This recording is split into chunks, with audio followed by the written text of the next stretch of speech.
As we move towards a cheaper, better, and faster economy, the existing economic sector will go through a process of transformation. Because activities will either have to be upgrade to become better or have to relocate to become cheaper. Right? So obviously, if they relocate to become cheaper, they are out of our scope. We cannot go to China to unionize the workers. We cannot go to India to unionize the workers.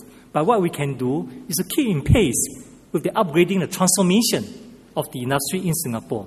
What this means is that as a labour movement, we must continue to refine, update our union structure to remain relevant to this changing structure in the economy. So here I would like to share a couple of examples that took place in recent years. In the areas of healthcare, the healthcare sector in Singapore has been growing, going through a process of growth. Now, we merged the two unions into the HSEU, and guess what?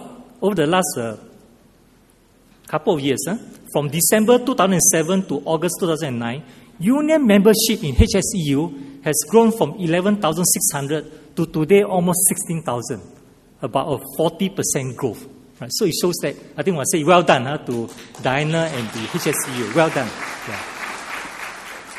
Another example is in the areas of education. I think some of us remember that 4 of our unions, AUP, SMNWU, CCU, and later on the KCCSU, came together to form the ESU. And guess what? Over the last couple of years, from June 2007 to August 2009, union membership grew from 5,001 to 14,000. Yeah, almost 200% increase. So well done, ESU. So what it means is that as long as our union structure is right, as long as our services is relevant, in fact, we can keep in pace with the changes in our economy. So if you look ahead, there are many sectors we should ask ourselves, challenge ourselves, how can we strengthen our relevance to them? One example is indicated results. Yeah, there are 2 coming up, Marina Bay Sands and the one Resort World on Sentosa. So these 2 sectors are going to create 20,000 jobs. So maybe the question we ask ourselves is, should we form a union? No, it's RU. Yeah. So what is RU? RU means you can go around asking these workers in the IR, no? Are you a member? Are you a member? Are you? Yeah.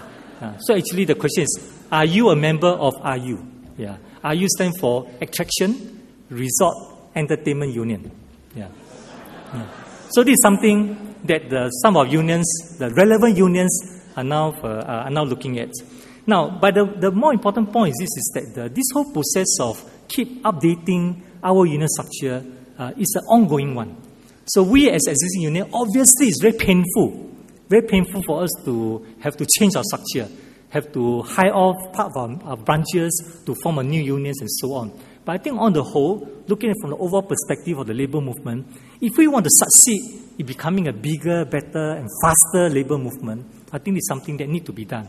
And I think in the coming years, I really hope that all delegates will support us. Let us work together, look at the big picture and see how can we keep transforming the structure of the union, of the labour movement to make sure that we'll remain relevant as we move towards a cheaper, better and faster economy.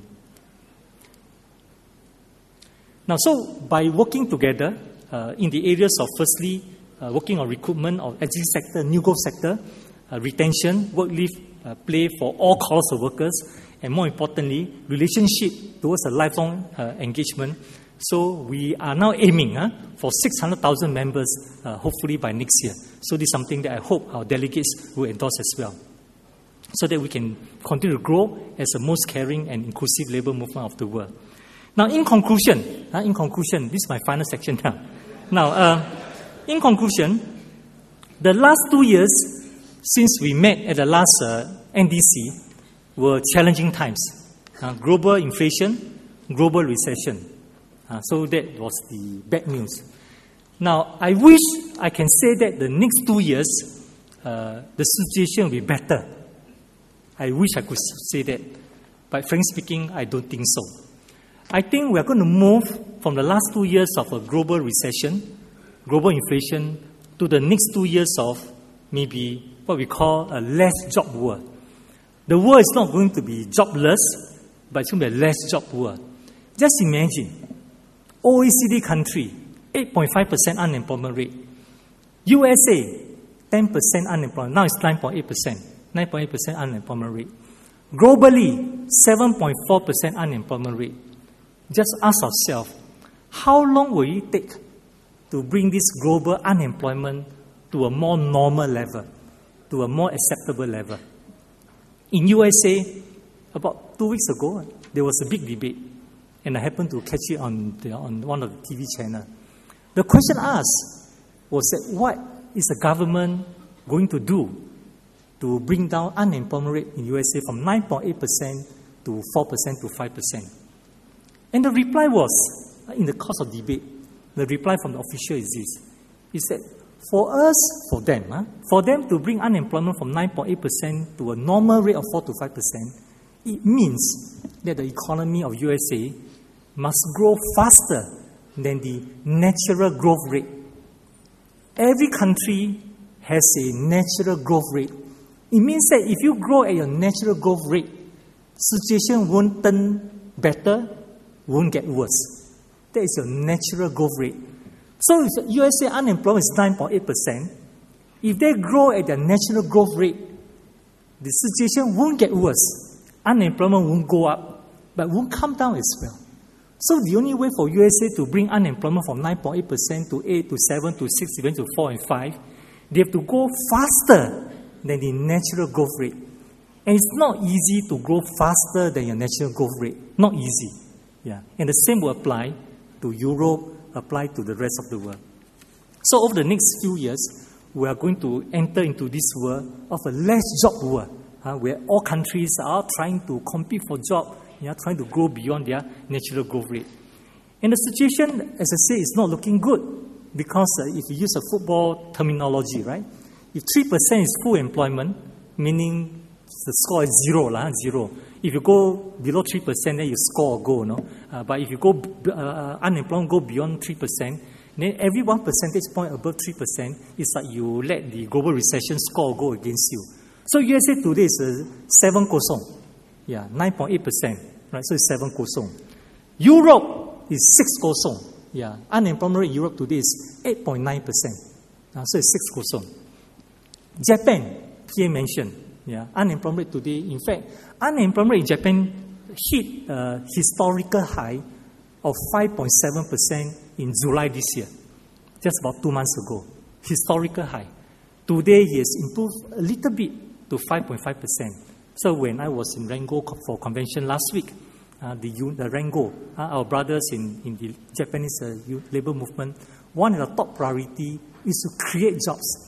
Yeah. So one of the resolutions they passed at the Rango Convention is that the union want to work closely with the new government under the leadership of DPJ to create at least another 1.8 million new jobs, to help to bring down the unemployment rate.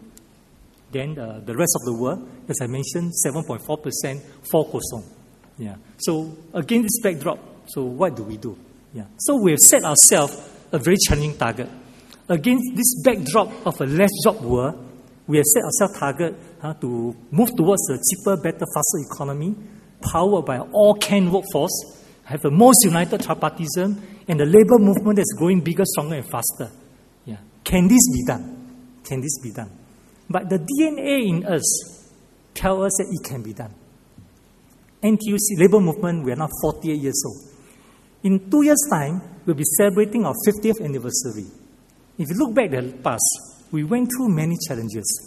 1969, born modernization, from confrontation to cooperation. In the 70s, high inflation, we went into cooperatives. So we saw the birth of NTUC Income, our first cooperative. Today, Income is a new image, new logo, new slogan. Income, make difference. Yeah. So Income is going to be a different, same but different insurance company, even more pro-customer, at the same time more pro-worker.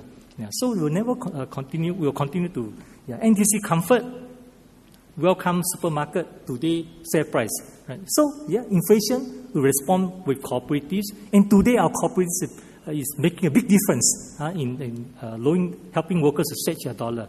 Yeah. So industrialization, striving for full employment, flexibility, we have National Wages Council formed.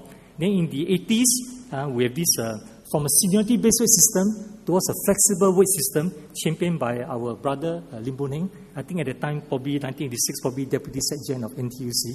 Yeah, right? Yeah. So then in recent years, the last 10 years or so, yeah, after our visit to Europe, we saw that the Brother John, myself, Cyril Tan, Teo Yong Ni, and a few of us, we went to Europe, right? We saw what happened in Germany, France, and Switzerland. 70% of unemployment in 1997 in these three countries were due to structural unemployment, meaning that there were jobs in Europe, there were jobs in Germany, France, and Switzerland. But the workers, these unemployed workers, 70% of the unemployed workers were not able to take on these jobs because of mismatch in job demand and skill supply. So in 1997, we came back. As a labor movement, we said, no, we must not allow this to happen in Singapore. All right, so we worked together with the government, with the employer. Over the last 10 years, we put in place many new initiatives. The SDF, I think government started this SDF in the early 80s during the days of the striving for full employment. Then the labor movement, after the European trip, we started the SRP, Skill Redevelopment Program for skill certification. And then the PSB came out with this idea called NSRS. At the time, Brother Lim Swee Say was the chairman of PSB. Yeah, so we came out with the NSRS, bite-sized training. Because we keep sending workers for training that will take them 6 months, 1 year, 2 years. Employers say it's too long. Workers say it's too long. So PSB said, look, why don't come with bite-sized training, NSRS, National Skill Recognition System. You train module by module, can be at your own time, whatever, but over time, once you have all the modules required, you have a full certification, NSRS. Then with NSRS, then we move into JRP to upgrade the low productivity job. Then later on, WDA, MOM was formed, WDA was formed, so became a champion for CT in Singapore. And then WDA champion ESS, I think it was around 1984, had the employability skill system. And then after that, followed WSQ, I think it was 2005, a year later.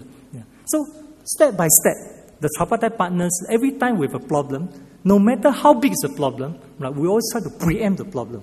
We take action.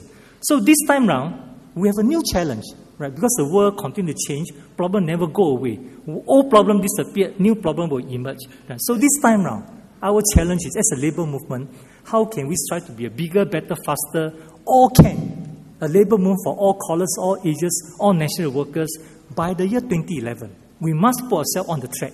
And we started the journey 2 to 3 years ago with 2 more years left to make sure that come 2011, when we celebrate 50th anniversary, when we have our next NDC, we can proudly proclaim that yes, we've succeeded in putting the labor movement on track to become a bigger, better, faster, all-can labor movement. I'm confident that this ambitious target can be achieved. Firstly, we have a labor movement that's proactive, that's united, and at the same time, we have a tripartism that's very strong today, and we believe, every reason to believe it gets stronger in the future. So as we move towards a new world, today the score, the rest of the world is being hamtam by global recession, from 2%, 4%, 6%, 7%. Singapore is one of the few countries that's still able to stand up to the onslaught of this global recession. The score today at this moment is still 1-1. 1-1 because we used to have unemployment of below 3%. So it used to be 1-0 up on the global unemployment. So during this downturn, unemployment went up to 3.3%. So now it's even, 1-1. Maybe for the next few months, we're looking at Kang Kim Yong because third quarter unemployment figure will come out end of this month. Maybe it may go up slightly. If we reach 4%, I'm not predicting. I'm just saying that if we reach 4%, then the score become 1-2. Then we have no. But never mind, we'll fight back. In fact, I believe that as long as we work together as a united labor movement, as a united tripartism, in fact, we can compete for jobs even in the less job world. We can succeed. That's what PM said earlier. Many companies from Japan, from Europe, they are actually looking at Singapore, doing more in Singapore, because during this downturn, we have done all the right things. They may not be the popular things, cutting costs, cutting wages, and so on. These are not popular things. but we've done all the right things to gain their confidence. So we believe we can compete for jobs in the less job world. And in fact, if we continue to work together, there's no reason why we cannot succeed in transforming Singapore economy into a CBF economy powered by an all-can workforce.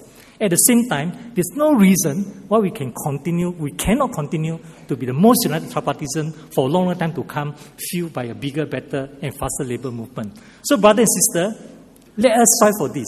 Instead of letting the global unemployment to whack us, we should go on the offensive, play to win.